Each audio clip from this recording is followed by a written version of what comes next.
वो ये दावा कर रहा है कि मोहम्मद रसूलुल्लाह ने अल्लाह के दीन को पूरा नहीं पहुंचाया, अल्लाह के नबी ने अधूरा दीन पहुंचाया, अल्लाह के नबी ने इनकम्प्लीट दीन पहुंचाया, और ये बिदअत निकाल करके उसको पूरा कर रहा है। इसलिए कि अल्लाह कुरान में क्या कहता है, अल यौमा अकमलतु लकुम दीनकुम, हो लोगों मैंने तुम्हारे दीन को मुकम्मल कर दिया। इमाम मालिक कहते हैं फमा लम यकुन यौमइज़िन दीना फला यकुनुल यौम दीना, जो चीज नबी के दौर में दीन नहीं थी वो आज भी दीन नहीं हो सकती। सवाल आता है, मुर्दे को दफनाया गया, दफनाने के बाद इमाम साहब खड़े होकर के दुआ कर रहे हैं और जितने मुक्तदी हैं सब आमीन आमीन कर रहे हैं। सवाल आता है मौलवी साहब क्या ये तरीका सही है? सही है, इसलिए कि नबी ने दुआ करने का हुक्म दिया है, इज्तिमाई दुआ करने का हुक्म नहीं दिया है। मुर्दे को आपने दफना लिया, फसलू लहु तस्बीत, अल्लाह के नबी फरमाते हैं मुर्दे की साबित कदमी के लिए दुआ करो। हर आदमी हाथ उठा के अपने अपने तौर पे दुआ करे, लेकिन एक आदमी दुआ कर रहा है और बाकी सब आमीन कह रहे हैं, इस शक्ल का सबूत नहीं मिलता है, इससे हमें परहेज करना चाहिए। कहीं कहीं मुर्दे को दफनाने के बाद खड़े होकर के वहां अजान देने लगते हैं, पूरी पूरी अजान देते। पूछो भाई ये क्या कर रहे हो? कहते कि अल्लाह के रसूल ने फरमाया कि जब अजान दी जाती है तो शैतान हवा खारिज करते हुए भाग जाता है, तो हम इसलिए अजान देते हैं, मुर्दे से अभी सवाल जवाब होगा तो शैतान आकर के परेशान करेगा, हम अजान दे करके शैतान को भगा देते हैं। ये लॉजिक नहीं चलेगी, दीन लॉजिक का नाम नहीं है, दीन अपना दिमाग लगाने का नाम नहीं है। अगर ये लॉजिक सही होती तो नबी और सहाबा के दौर में भी दफन करने के बाद लोग अजान देते, क्या उनको नहीं पता था कि अजान देने से शैतान भाग जाता है? जब नबी ने ये काम नहीं किया, सहाबा ने ये काम नहीं किया, तो हमारा कौन होता है? दीन लॉजिक का नाम नहीं है। सर्दी का मौसम में मैंने मोजा पहना है और ये कपड़े का मोजा है। मसला याद रखो, चमड़े के मोजे पर भी आप मसा कर सकते हैं, कपड़े के मोजे पर भी मसा कर सकते हैं। चमड़े के मोजे को अरबी में खुफ कहते हैं और कपड़े के मोजे को अरबी में जौरब कहते हैं। जौरब पर भी मसा करना साबित है, खुफ पर भी मसा करना साबित है। अगर आप अपने घर पर हैं तो 24 घंटा, यानी आज अगर आपने मान लीजिए इशा की नमाज में आपने मोजा पहना, शर्त यह है आप वजू करके मोजा पहने, वजू करके पैर वगैरह धुल के आपने मोजा पहना, तो कल इशा की नमाज के पहले पहले तक, यानी कल फजर की नमाज, जुहर की नमाज, असर की नमाज, मगरिब की नमाज, ये 4 टाइम की नमाज आप मोजा पहने पहने पढ़ सकते हैं। हर वजू के टाइम अगर आपका वजू टूट गया है, आपको पैर धुलने की जरूरत नहीं है, मोजे के ऊपर आप मसा कर लें। ये मसला किसके लिए है? जो घर पे है। हाँ, सफर में अगर आप हैं, जैसे मैं बनारस से आपके बंगाल में आया हूँ, तो मेरे लिए 3 दिन की छूट है। मैं अगर आज मसा कर रहा हूं, आज मैंने वजू करके मोजा पहना है, तो मैं अगले 3 दिन तक लगातार चाहूं, अगर मोजा मैं नहीं उतार रहा हूं तो बगैर पैर धुले मैं पैर मोजे पर मसा करके नमाज पढ़ सकता हूं। यह मसला मर्दों के लिए भी है, यह मसला हमारी माओ बहनों के लिए भी है। लेकिन आप गौर करें, हम जब मोजा पहनते हैं मोजे के ऊपर मसा करते हैं, और जैसे दोनों कान का एक साथ मसा करते हैं, ऐसे दोनों हाथ हल्का सा भिगो करके दोनों मोजे पर एक साथ मसा कर लेना चाहिए। लेकिन हम मसा हमेशा ऊपर करते हैं, नीचे नहीं करते।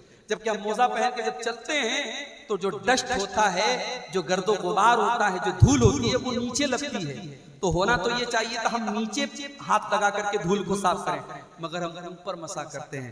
हजरत अली कहते हैं लौ कान दीन बिर्राई, अगर दीन अकल की बुनियाद पर होता, अगर दीन लॉजिक की बुनियाद पर होता तो मसा ऊपर ना होता, मसा नीचे होता। लेकिन मसा ऊपर होता है, ये इस बात की दलील है कि दीन कुरान और सुन्नत पर चलने का नाम है, दीन अपनी लॉजिक का नाम नहीं है।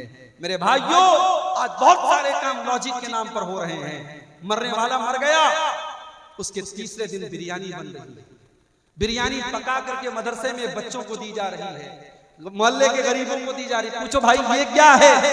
कहते हैं तीजा है। 10वें दिन फिर बिरयानी पकड़ी, पूछो ये क्या है? कहते हैं 10वां है। फिर 40वें दिन फिर बिरयानी बनी, पूछो ये क्या है? कहते 40वां है।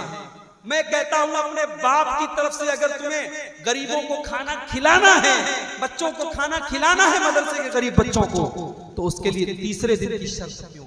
उसके लिए 10वें दिन की शर्त क्यों? उसके लिए 40वें दिन की शर्त क्यों? उसके लिए जिस दिन बाप का इंतकाल हुआ है उसी दिन हर साल, जैसे शादी का आदमी एनिवर्सरी मनाता है और पैदाइश का बर्थडे मनाता है, वैसे ही मरने के लोग बरसी मनाते हैं। ये सारी चीजें बिदात है मेरे प्यारे साथियों। और अल्लाह के नबी ने फरमाया व कुल्लु बिदातिन ज़लाला, हर बिदअत गुमराही है और बिदअत करने वाला कल कयामत के दिन अल्लाह के प्यारे नबी उसको भगा देंगे। अल्लाह के प्यारे नबी जब कल कयामत के दिन अपनी उम्मतियों को हौज़े कौसर का पानी पिलाएंगे, जिसको पीने के बाद किसी को प्यास नहीं लगेगी, तो जिसने बिदअत की होगी दुनिया में, जिसने दीन के अंदर नया नया काम निकाला होगा, अल्लाह के प्यारे नबी जब उसको कौसर का जाम पिलाने की कोशिश करेंगे तो फरिश्ते रोक देंगे। फरिश्ते कहेंगे अल्लाह के नबी आप इनको हौज़े कौसर का पानी नहीं पिला सकते। अल्लाह के नबी फरमाएंगे ये तो मेरी उम्मत के लोग हैं, ये तो मेरा कलमा पढ़ने वाले लोग हैं। ऐ फरिश्तों तुम मुझे क्यों मना कर रहे हो, इनको पानी क्यों नहीं पिलाने दे रहे हो? फरिश्ते जवाब देंगे इन्नका ला तदरी मा अहदसु बादक, ऐ अल्लाह के नबी आप नहीं जानते इन्होंने आपके बाद दीन में कौन कौन से नए नए गुल खिलाए। तो बिदअत से जब तक हम समाज को पाक नहीं करेंगे समाज की इस्लाह नहीं हो सकती। और आगे समाज की इस्लाह करना है, एक और काम भी करना है मेरे भाई, फिरका परस्ती को खत्म करना है, उम्मत को एक करना है। उम्मत को लड़ाना नहीं है, उम्मत को इत्तेहाद, उम्मत के अंदर एकता पैदा करना, यूनिटी पैदा करना। उम्मत एक कब होगी? जब इस उम्मत का प्लेटफॉर्म है। उम्मत का प्लेटफॉर्म क्या होगा? वातसिमू बिहब्लिल्लाहि जमीअन वला तफर्रकू, ऐ मुसलमानों तुम अल्लाह की रस्सी को मिलकर के थाम लो और आपस में फिरकों में न बंटो। अभी फेसबुक के ऊपर एक वीडियो आया, व्हाट्सएप के ऊपर एक वीडियो आया, एक मौलवी साहब तकरीर कर रहे हैं और तकरीर के दौरान ये कह रहे हैं ओ लोगों वहां भी जिस घड़े में पानी पी ले उस घड़े से पानी न पिया करो, उस घड़े को तोड़ दो। वहां भी जिस चारपाई पर बैठ जाए उस चारपाई को तोड़ दो, उस चारपाई पर न बैठो। वो कहते हैं कि कुत्ता अगर तुम्हारे बर्तन में मुंह लगा दे तो कुत्ते का मुंह लगाया हुआ बर्तन तो पाक हो सकता है, मगर ये वहाबी नबी का गुस्ताख है, ये वहाबी नबी की गुस्ताखी करता है। इस वहाबी ने जिस बर्तन में मुंह लगा दिया उस बर्तन को कभी तुम हाथ नहीं लगा सकते। ओ लोगों इतनी नफरत कहां से लाते हो? ओ लोगों इतनी नफरत तुम कहां से लाते हो? अगर तुम्हें हमारी रसूल की मोहब्बत पर शक है आ जाओ, हम कलेजा चीर के तुम्हें दिखाने को तैयार हैं। हाँ हम बिदअत और खुराफात तो नहीं कर सकते, हम तुम्हारी तरह रसूल की मोहब्बत के नाम पर हम केक तो नहीं काट सकते, हम 12 रबीउल अव्वल को जुलूस तो नहीं निकालते, लेकिन हाँ हम तो नबी से इतना प्यार करते, इतना प्यार करते हैं। हम नमाज पढ़ते हैं तो वहीं पर बांधते हैं जहां मेरे नबी ने नमाज बांधा था। हम अत्तहियात में जब उंगली को हिलाते हैं हम वहीं पर उंगली को हरकत देते हैं जहां पर हमारे नबी ने हरकत दी थी। हम तो हर काम नबी के तरीके पर चलने की कोशिश किया करते हैं। ओ लोगों इतनी नफरत न फैलाओ, ये उम्मत पहले ही आज बहुत सारे टुकड़ों में बटी हुई है। इस उम्मत के अंदर पहले ही बहुत सारे मसाइल हैं, इस उम्मत को मजीद परेशान न करो। मेरे प्यारे साथियों आज तुम मुर्गा खा खा करके और बेहतरीन खाने खा खा करके तुम लोगों को तोड़ने का काम कर रहे हो। मेरे नबी ने तो पत्थर खा खा के लोगों को जोड़ने का काम किया था। ओ लोगों मेरे नबी ने पत्थर खा के जोड़ा था और तुम मुर्गा खा करके और तुम चिकन खा करके लोगों को तोड़ने का काम कर रहे हो। ओ लोगों मेरे नबी ने तो इस उम्मत को क्या बनाया था? आपने फरमाया अल मोमिनु लिल मोमिनि कल बुनियान यशुद्दु बाज़ुहु बाज़ा। ओ लोगों मुसलमान को मुसलमान का हमदर्द होना चाहिए, मुसलमान को मुसलमान की मदद करने वाला होना चाहिए। अल्लाह के प्यारे नबी एग्जाम्पल देते हैं, मिसाल देते हैं, कल बुनियान यशुद्दु बाज़ुहु बाज़ा। जैसे एक बिल्डिंग खड़ी होती है, एक इमारत खड़ी होती है, इमारत के अंदर हर ईंट दूसरी ईंट को ताकत देती है, हर मुसलमान दूसरे मुसलमान की ताकत बन जाए। फलस्तीन के बच्चे मरे तो कलिया चक के मुसलमान को भी दर्द हो और दुनिया के किसी खित्ते में मुसलमान का खून बहे तो भारत के मुसलमान को भी तकलीफ पहुंचे। ये होता है इस्लामी मोहब्बत और इस्लामी भाईचारा। मेरे नबी ने ये भाईचारा आपके अंदर पैदा किया था। और मेरे भाइयों इतना ही नहीं, अल्लाह के नबी ने यहां तक फरमाया मसलुल मोमिनीन फी तवादिहिम व तआतुफिहिम व तराहुमिहिम कमसलिल जसदिल वाहिद। ओ लोगों आपस में इतनी मोहब्बत किया करो, इतनी इतनी हमदर्दी किया करो, इतना प्यार किया करो जैसे इंसान का शरीर होता है, जैसे इंसान की बॉडी होती है।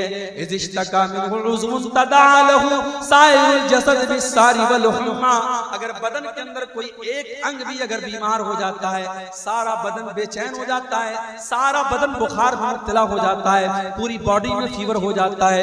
ओ लोगों, जिस तरीके से इंसान का शरीर एक दूसरे से कनेक्टेड है, ऐ मुसलमानों तुम एक दूसरे से कनेक्टेड हो जाओ। इसीलिए हमें सलाम सिखाया गया। दुनिया के और मजहब के लोग, हमारे हिंदू भाई जब मिलते कहते राम राम, जय श्री कृष्ण। हमारे ईसाई भाई मिलते हैं कहते हैं गुड मॉर्निंग, गुड इवनिंग। हमारे सिख भाई मिलते हैं कहते सत श्री अकाल। उनके अपने अपने नारे हैं, मगर मुसलमान जब मिलता है तो क्या कहता है? अस्सलामु अलैकुम व रहमतुल्लाहि व बरकातहू। मुसलमान ये बोलता है, दुश्मन भी सामने आ जाए, अल्लाह के नबी ने फरमाया जिसे तुम पहचानते हो उसे भी सलाम करो, इसे नहीं पहचानते उसे भी सलाम करो। जब हमने सलाम कर दिया, सारी नफरत तो हवा हो गई, सारी नफरत तो मिट गई। जब मैंने अपने दुश्मन से कह दिया अस्सलामु अलैकुम व रहमतुल्लाहि व बरकातहू, तो दुश्मनी तो मैंने तभी खत्म कर दी क्योंकि मैंने कह दिया ऐ मेरे दुश्मन, मैं सलामती की दुआ कर रहा हूं तेरे लिए, मैं रहमत की दुआ कर रहा हूं तेरे लिए, मैं बरकत की दुआ कर रहा हूं तेरे लिए। इतनी बड़ी दुआ जब मैंने दे दी तो फिर दुश्मनी कहां रह गई? इसीलिए अल्लाह के नबी फरमाते हैं कि मैं तुमको वो नुस्खा बताता हूं। ओ लोगों, तुम जन्नत में नहीं जा सकते जब तक तुम एक दूसरे से मोहब्बत ना करो, और मैं तुमको बताता हूं कि वो कौन सा तरीका है। जब तुम उस पर अमल करोगे तो एक दूसरे से मोहब्बत करने लगोगे। अफ्शुस सलाम बैनकुम, आपस में सलाम को बढ़ाओ, एक दूसरे को सलाम किया करो। जितना सलाम को बढ़ाओगे उतनी मोहब्बत तुम्हारे अंदर पैदा होगी। मेरे भाइयों, समाज की इस्लाह करना है, नफरत को खत्म करना पड़ेगा, फिरका परस्ती को खत्म करना पड़ेगा।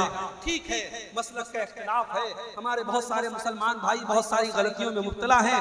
हम प्यार से, मोहब्बत से, अखलाक से उनकी हम इस्लाह करेंगे, मगर हम नफरत का चूरन नहीं बांटेंगे, हम नफरत का प्रचार नहीं करेंगे, हम गले लग करके मोहब्बत के साथ काम करेंगे।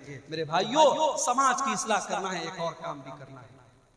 अभी 2-3 हफ्ता पहले जुमा का खुतबा मैंने इसी कलियाचक में एक जगह पड़ती है मालदार पाड़ा, वहां पे मैंने जुमा का खुतबा दिया, टाइम दिया मैंने, लेकिन मजबूरी आ गई। मेरा प्रोग्राम रात में खड़गपुर में था, ट्रेन से मुझे सुबह वंदे भारत से हावड़ा से आपके मालदा उतरना था।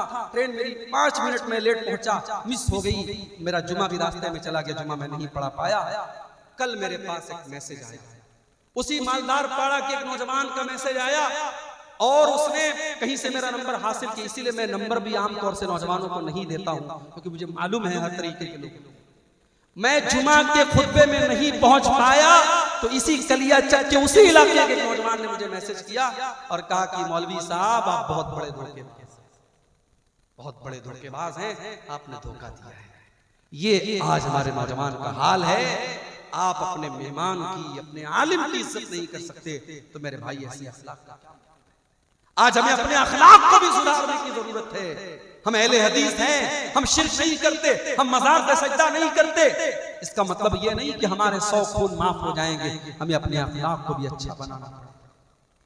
हजरत अबू ज़र ग़िफ़ारी रज़ी अल्लाह तआला अल्लाह के नबी के पास आते और कहते हैं अल्लाह के नबी मुझे कोई वसीयत कर दीजिए, मुझे कोई इंपॉर्टेंट बात बता दीजिए, मुझे कोई महत्वपूर्ण बात बता दीजिए।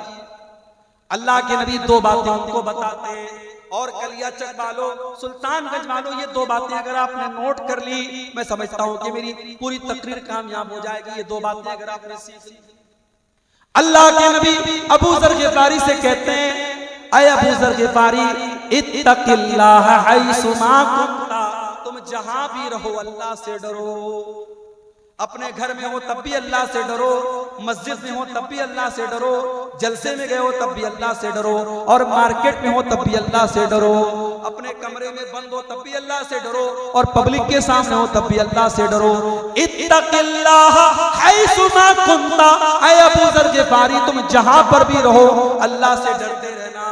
और दूसरी चीज वअत्बिइस सय्यतल हसनत तमहुहा, ऐ अबू ज़र, जब तुमसे कोई गुनाह हो जाए, जब तुमसे कोई गलती हो जाए तो जल्दी से कोई नेकी कर लो, तुम्हारी नेकी तुम्हारे गुनाह को मिटा डालेगी। जब तुम कोई गुनाह कर दो, कोई गलती हो जाए तो जल्दी से कोई नेकी कर दो, जब तुम नेकी कर लोगे तो तुम्हारे गुनाह को अल्लाह ताला माफ कर देगा।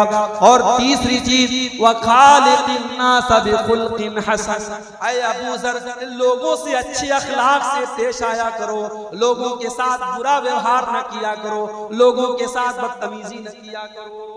मेरे नौजवान साथियों, अपने अखलाक को बेहतर बनाओ, अपने अखलाक को बेहतर बनाओ, अपनी गुफ्तगू को, अपने बिहेवियर को अच्छा बनाओ। हजरत लुकमान अपने बच्चे को क्या नसीहत करते हैं? वला तुसइर खद्दका लिन्नास, ऐ मेरे बच्चे तू गाल फुला करके लोगों से न मिला कर, ऐ मेरे बच्चे तू गाल फुला करके लोगों से न मिलाकर, वला तमशी फिल अर्ज़ि मरहा, और तू जमीन में अकड़ करके न चला कर। चार पैसे कमा लिए तो अकड़ा न करो। तुम्हारे पास बड़े बड़े नेताओं से तुम्हारा ताल्लुक हो गया, तुम एमएलए साहब के साथ चलने लगे, तुम एमपी साहब के साथ चलने लगे, तुम प्रेसिडेंट के साथ चलने लगे, तुम प्रधानमंत्री के साथ चलने लगे, तुम्हारे अंदर अहंकार आ गया, तुम्हारे अंदर तकब्बुर आ गया। वला तमशी फिल अर्ज़ि मरहा, तुम जमीन में अकड़ करके न चला करो। तकब्बुर अल्लाह को पसंद नहीं। एक आदमी मार्केट में जा रहा था, बहुत सारा सामान उसने लिया, वो एक कुली को तलाश करने लगा, कोई कुली मिल जाए, कोई पोर्टर मिल जाए मेरे सामान को उठाने वाला, तो मुझे कुछ मदद मिल जाए। एक आदमी को देखा, सिंपल ड्रेस में है, समझा ये कुली का काम करता है, कहा भाई मेरा ये सामान मेरे घर तक पहुंचा। उस आदमी ने उसका सारा सामान अपने सर पे उठाया, उसके साथ जाने लगा। रास्ते में जो लोग देखते, तो जो आदमी सामान उठाए हुए था उसको देख के कहते, अस्सलामु अलैका या अबा अब्दुल्लाह, अस्सलामु अलैका या अबा अब्दुल्लाह, ऐ अबू अब्दुल्लाह आपका सलाम, ऐ अबू अब्दुल्लाह आपका सलाम। अब ये बेचारा परेशान था, सब लोग इसको सलाम कर रही है कौन आदमी? तो एक आदमी से पूछा कि भाई ये कौन आदमी है जिसको मैंने अपना सामान उठाने का काम किया? कहा रे तुमको पता नहीं ये कौन है? ये अल्लाह के रसूल के सहाबी सलमान फारसी हैं, और ये इस शहर के गवर्नर हैं, ये मदाइन के गवर्नर हैं। मदाइन के गवर्नर से मैं कुली का काम करवा रहा हूं। कहा अरे हजरत माफ कीजिए, मैंने पहचाना नहीं था, जल्दी से ये सामान उतार दीजिए। कहा नहीं नहीं, अब जब तक ये सामान तुम्हारे घर में नहीं पहुंचा दूंगा, मैं अपने सर से ये सामान नहीं उतारूंगा। उनके घर तक सलमान फारसी ने वो सामान पहुंचाया। ये सलमान फारसी का अखलाक था, ये सहाबी का अखलाक था। मेरे नौजवान साथियों, हमें और आपको अपने अखलाक का भी जायजा लेना चाहिए। कयामत के दिन अल्लाह के यहाँ जब हमारी नेकियों को तौला जाएगा, तो जैसे रोजे को तौला जाएगा, नमाज को तौला जाएगा, ज़कात को तौला जाएगा, सदका खैरात को तौला जाएगा, हमारे अखलाक को भी तौला जाएगा। और अल्लाह के नबी फरमाते हैं, मा मिन शैइन यूज़अ फिल मीज़ान अस्क़ल मिन हुस्निल खुलुक़, अल्लाह के तराजू पर सबसे वजनी, सबसे वजनदार अगर कोई चीज होगी तो अखलाक होगा। मेरे भाइयों, अपने अखलाक को बेहतर, आपकी गुफ्तगू, आपकी बातचीत, आपकी टॉकिंग, आपकी भाषा, आपका वक्तव्य, वो बताता है कि आपका मैनर क्या है। इसीलिए हजरत लुकमान अपने बच्चे से कहते हैं, ऐ मेरे बच्चे, ऊंची आवाज में लोगों से बात न किया कर। वक्त सिद्दी मशीका वक्त मिन सौती का, जब तू चला कर तो तेरी चाल भी बहुत तेज ना हो, बल्कि बीच की चाल हो। और जब तू बोला कर तो बहुत चिल्ला चिल्ला करके ना बोला कर, दरमियानी आवाज में बोला कर। इन्ना अनकरल अस्वाति लसौतुल हमीर, सबसे बुरी आवाज गधे की आवाज होती है। जानते हो गधे की आवाज सबसे बुरी क्यों होती है? क्योंकि गधे की आवाज में कोई रिदम नहीं होता है, कोई लय नहीं होती है, कोई सुर नहीं होता है, गधा बस चिल्लाता है। तो चिल्लाने वालों को अल्लाह के नबी ने पसंद नहीं किया है। मेरे भाइयों, अपने अखलाक को बेहतर और आगे बढ़ी। एक बहुत बड़ी बुराई हम समाज में ये भी देख रहे हैं, शादी ब्याह के अंदर बहुत सारी गैर इस्लामी चीज। इसी बंगाल के अंदर हमने देखा हल्दी की रस्म हो रही है, और हल्दी की रस्म जिस दिन हो रही है बहुत बड़ा फंक्शन हो रहा है। सारी लड़कियों ने हल्दी कलर के कपड़े पहने हुए हैं, सारे लड़कों ने हल्दी कलर के कपड़े पहने हुए हैं, पूरा खाना पीना हो रहा है। और क्या हो रहा है साहब? ये हल्दी की रस्म हो रही है। मुसलमान की शादी है, मुसलमान में भी अहले हदीस की शादी है, सीने पर हाथ बांधने वाले की शादी है, रफा यदैन करने वाले की शादी है, लेकिन हल्दी की रस्म उसके घर पे हो रही है, मंगनी की सेरेमनी और मंगनी की रस्म भी उसके घर पे हो रही है, और सोने की अंगूठी दुल्हन को भी पहनाई जा रही है और सोने की अंगूठी दुल्हे को भी पहनाई जा रही है। ओ लोगों, ये रस्में कहां से आ गई? ओ लोगों, तुमने अपने पूरे निकाह को, पूरे शादी ब्याह को आज गैर इस्लामी बना डाला, बिल्कुल हराम बना डाला। देख लो, 400 बाराती आके खा रहे हैं। बारातियों के अलग नखरे हैं। कहीं तो साहब बारात इस बात पर लौट जाती है कि बिरयानी में गोश्त नहीं मिला, इस बात पर बारात लौट गई। कहीं के ऐसा भी बाराती आए हैं, गरीब लड़की का बाप बैंक से लोन लेकर के 400 बारातियों को खाना खिला रहा है। और मुझे बताओ, कौन से इस्लाम की तालीम है, कौन से नबी की तालीम है, कौन से दीन की तालीम है? लड़की की शादी करने वाला बाप अपनी लड़की की शादी करने के लिए मजबूर है बैंक से लोन ले, उसे जहेज का इंतजाम। पक्के अहले हदीस इलाके की बात कर रहा हूं, वहां पर भी जहेज का लेन देन हो रहा है। मेरे नबी ने 4 बेटियों की शादी की, किसको जहेज दिया?